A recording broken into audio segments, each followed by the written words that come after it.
up, guys? It's Monday, February 2nd, and it's the Monday after UFC 325 that happened in Australia, Volkanovski versus Lopez, as well as the Teofimo Lopez, Shakur Stevenson fight. I'm going to get to both. I'm going to start with the UFC, and then I'm going to run down the sheet.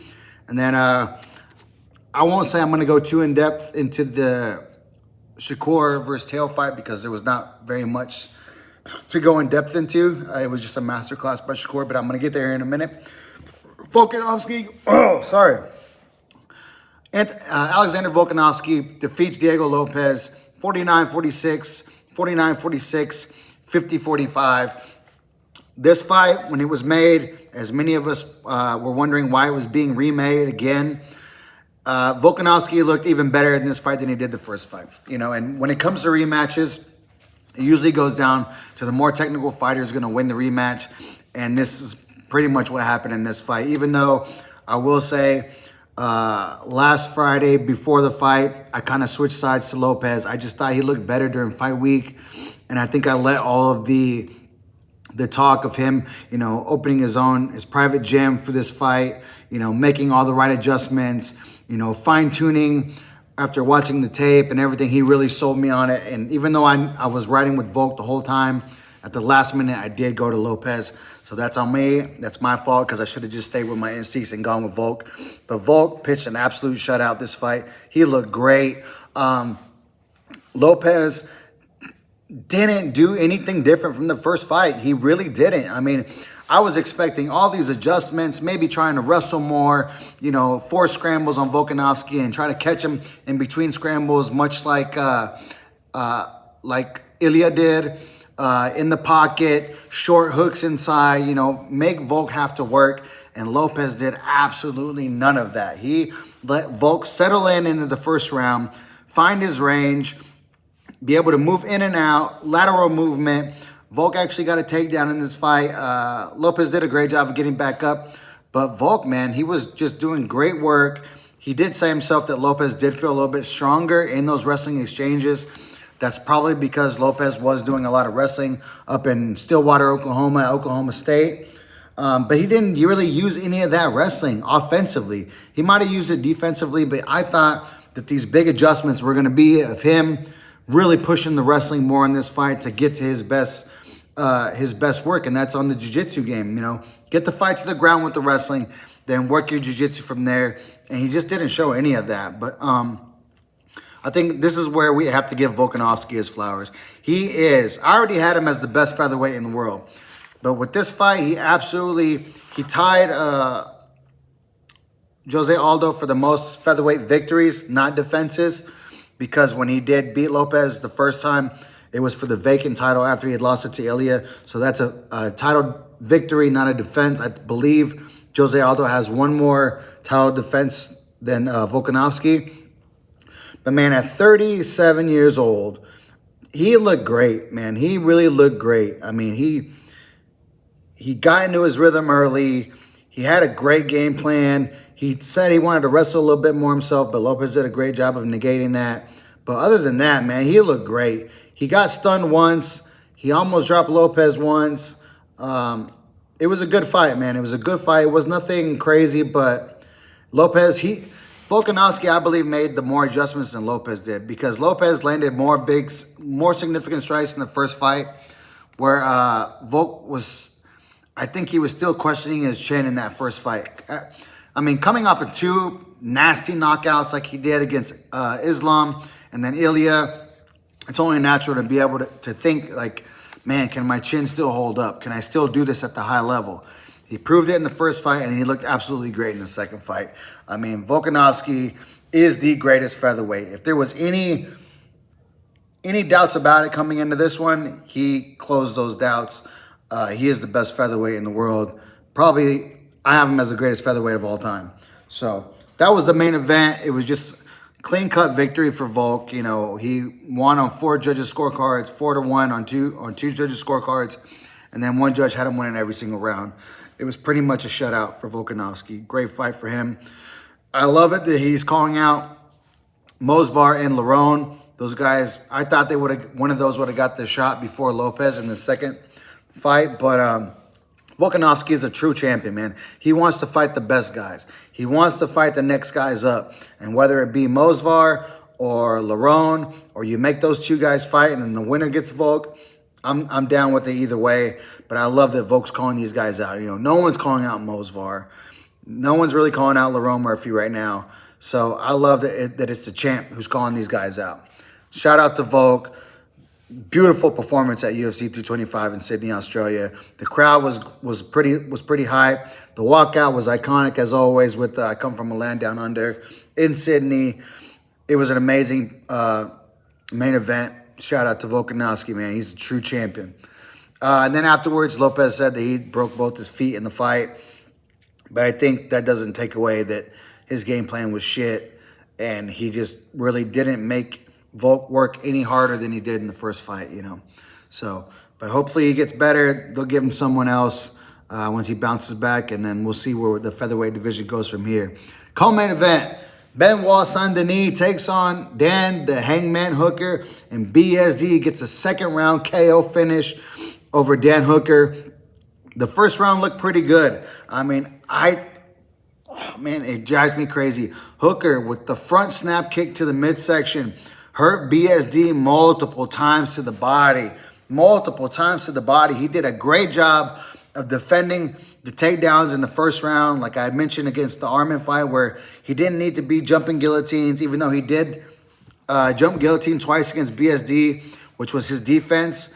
But dude, just sprawl your fucking hips down, man. Stuff the head, sprawl your hips down, man. Make him get up. Because when he does those guillotines, yes, it makes BSD abandon the single leg, but then you get into a scramble position where he allows BSD to get the better of him. But the first round was great. I had Dan Hooker win in the first round. I'm thinking, man, Dan Hooker's going to knock BSD out. BSD makes the adjustments, makes it ugly, gets in there, gets the takedown. I believe it was Dan Hooker that went for a throw. BSD lands in fucking mount position. And then just starts raining the elbows down the middle. He had Dan Hooker in a head and arm choke for like a minute straight. Dan Hooker did a great job of defending, did not give up. And then BSD would kind of put him to his side, let him readjust, and then regrip, and then go right back to it. He did that twice in the second round. But then eventually he just abandoned the submission and started throwing the elbows down the middle, big left hands down right between the guard. Shout out to Herb Dean, man. He gave Dan Hooker every opportunity to fight back, even though I think he could have stepped in about 5-10 seconds earlier.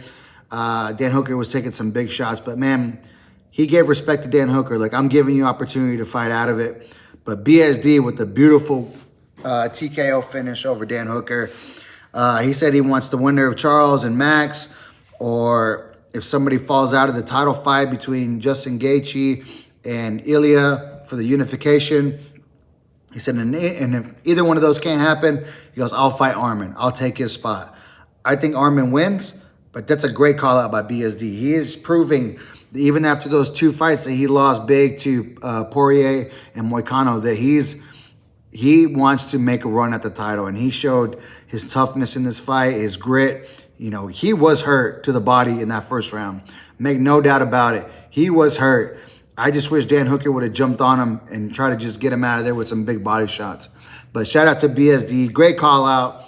He's always exciting and fun to watch. I thought it was going to be more of a banger, but man, BSD does what he does, man. Gets the fight to the ground and punishes guys. So shout out BSD on a great victory in the co-main event. The feature fight, Mauricio Hufi stops Rafael Fiziev in the second round, TKO. This was another fight, just like the co-main. Rafael Fiziev came out, beautiful kicks in the first round, great movement, landed some big shots. I was thinking, man, Hufi's going to get finished again. You know, after BSD finished him, I'm like, this might have been too quick of a turnaround. And Fiziev looked great in that first round, but Hufi in the second round comes out, makes the adjustments, starts sticking that jab right in Rafael Fiziev's face, just popping him with that shotgun jab, then times him up perfect with the big right hand, nails Rafael Fiziev right here on the temple, spins him around. Fiziev is trying his hardest to hold on, to grab a leg, to just force anything, try to grab a hold and try to just slow Hufi down. Rufi ends up stopping him, finished some big shots. Man, Maestro Rufi looked great in that second round. Not so much the first round, but the second round, Maestro Rufi made the adjustments, came back, and gets the stoppage win over Rafael Fiziev. And then even Volk said that leading up to this fight, the week of, Rufi had caught the flu and was not feeling well. He was, running a fever, body aches. He didn't even think he was going to be able to make it to the weight cut, nonetheless, to fight. But, man, Rufi fought through and put on a great performance in that second round and gets to finish over a dangerous Rafael Fiziev. Shout out to Mauricio Rufi. What an amazing performance. The next fight down was Talison Teixeira. Gets a unanimous decision win over Tai Tuivasa. Bam, bam. This fight, man, it had its ups and downs and its slow points. These heavyweights, not used to going 3 rounds. They were huffing and puffing. Tai Tuivasa landed some big shots late in the third, even in the second. But Talison Teixeira used his wrestling, had Tai Tuivasa in a full mount position in the first round for like 2 or 3 minutes. Like, insane. Got to his back. Tai Tuivasa did a great job of doing a 2-on-1, protecting his neck. Second round was more of the same. Got taken down again. Just letting Talison Teixeira just lean on him, pepper him with little strikes and keep attacking submissions. The third round, Tai Tuivasa knew he needed a knockout, and he went for it. But he'd throw like 4 or 5 shots, and then he'd just hold again. And you could tell both guys were completely gassed out. Tai Tuivasa did his best. You could hear the Sydney crowd just like trying to just, amp him up and like just get him to a win. Great crowd. He just fell short, man. He did too little, too late. Talison Teixeira gets a unanimous decision win over Tai Tuivasa. That's 6 losses in a row for Tai Tuivasa. I don't think the UFC cuts him because he's still so exciting to watch. He's a fan favorite. Hopefully they'll keep him around. But yeah, man, it was a up down, slow moments, high moments, slow moments in that fight, heavyweight bout. But shout out Talison Teixeira. Bam Bam, I hope you come back. Bounce back, brother, you'll be all right. And then the opening fight on the main card was Quillan Salkid versus Jamie Malakar. Salkid gets him out of there in the first round submission, just completely outclasses him. He was a minus 1,200 for a favorite for a reason. He just put the work on Jamie Malakar, takedowns, huge takedowns, and gets a first round submission. He is the truth, man. And both these guys are Australians, but Salkid is the one to keep your eye on, man. If you ever see him on the next card, bet Salkid. He's got something, man. This kid has got all the potential and he's got all the tools to make a run. I'm really looking forward to his next fight, to see who he gets matched up against. Like I said, I think Malakar wasn't his original opponent. I think he had 2 opponents previously that pulled out for whatever reasons. Malakar was on this card, but they elevated him up to this fight. So, he didn't have a training camp, but neither did Salkid have a training camp for Malakar. But he still gets the job done. Beautiful finish in the first round. The prelims, I'm just going to run down a couple of the prelims real quick. Billy Elikana, second round submission over Junior Tafa. I said this in the breakdown. I really like Junior Tafa. He dropped Elikana twice in the first round. You could tell the power discrepancy between the two guys. Junior Tafa just had more punch, man, in each shot that he landed. Had Billy Elikana hurt a few times in that first round. But Elikana, like I said in the preview, he's got more skills, especially when it comes to the wrestling and grappling. And that's both the Tafa brothers is just kryptonite. They can't wrestle and grapple for shit, man. Elikana gets to Junior Tafa's back in the second round, gets a rear naked choke, beats Junior Tafa. Junior Tafa is 1-3 in his last 4. That's another one I don't know what they do with Junior Tafa. I really like the Tafa brothers, but his older brother already just got cut last year. And Junior Tafa, if he doesn't make some major adjustments, he might be following his brother out of the door of the UFC. Let's see. Cam Roston beats Cody Brundage. Second round KO. Jacob Mokon, that was a good fight over Torres Finney-Smith. He beats him. Torres Finney-Smith looked like he might have hurt his knee in the end of the first round. But Jacob Mokon was just peppering him with strikes the entire fight. He got an easy unanimous decision win over Torres Finney. Jonathan Makachev versus gets a second round submission over Oban Elliott. This was a crazy fight. I had picked Oban Elliott to win, and he had won the first 2 rounds. The submission came in the third. Oban Elliott, for whatever reason, goes for like a throw. Metcalf reverses it, lands on his back, and then just takes over. He's a jiu-jitsu black belt, and once he got to Oban Elliott's back, it was over. Rear naked choke, just like that. Big win for Makachev, Makachev over Oban Elliott, man. And then the last one I'm going to go over, Con Ofley. I thought Con Ofley was, I think he was the underdog in this fight against Yija. Man, this fight was a good fight. I thought Yija did enough to win. I thought he won the first 2 rounds, and then they gave Ofley the 3rd round. But Ofley ends up winning 48 or 47. Wait. 2-1. Sorry, my math is not mathing right now. 39-38. Wait, no, 29-28. Sorry, man. Jesus Christ, what a day. 29-28 for Con Ofley. He wins a majority decision over Yija. I thought Yija did enough to win, but Con Ofley, he got a round, one of those rounds in there early. He got one. So Con Ofley with the big win over Yija.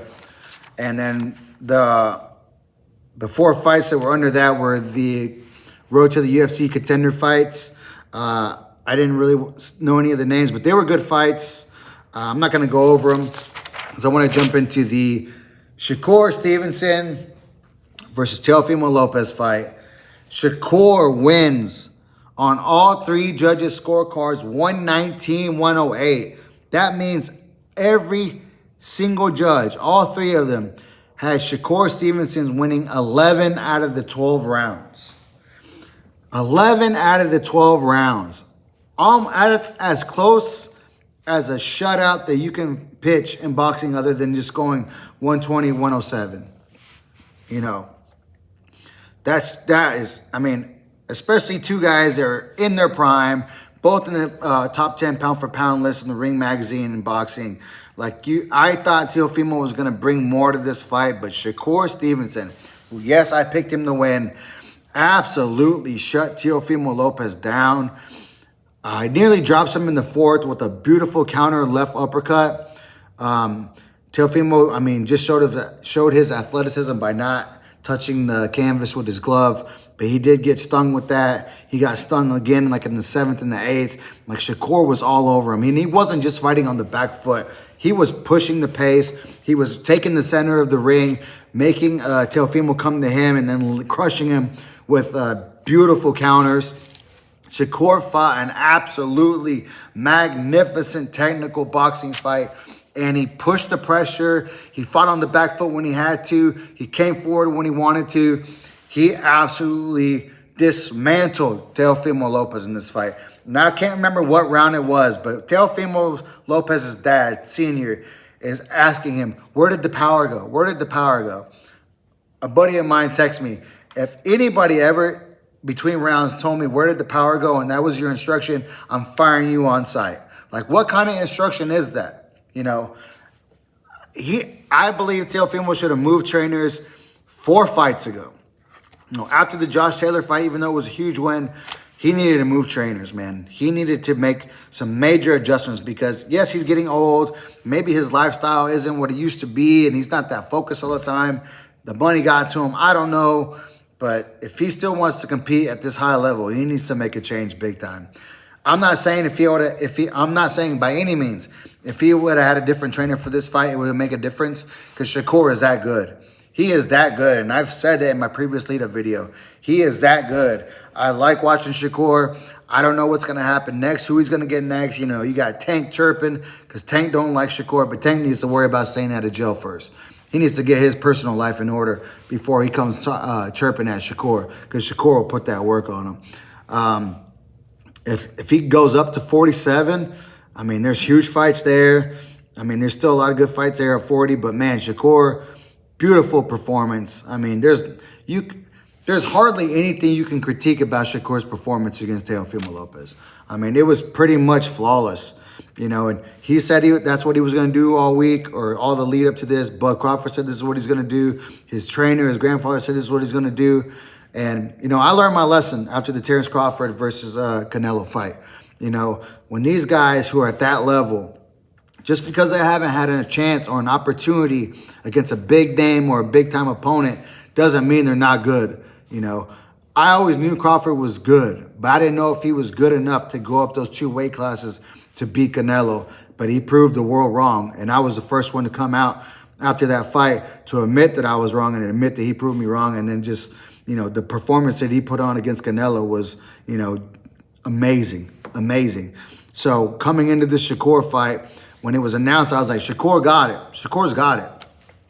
And then, of course, the banter between two, and then you're thinking maybe Teofimo Lopez is getting in his head a little bit. So I kind of had started to move over to Teofimo Lopez's side.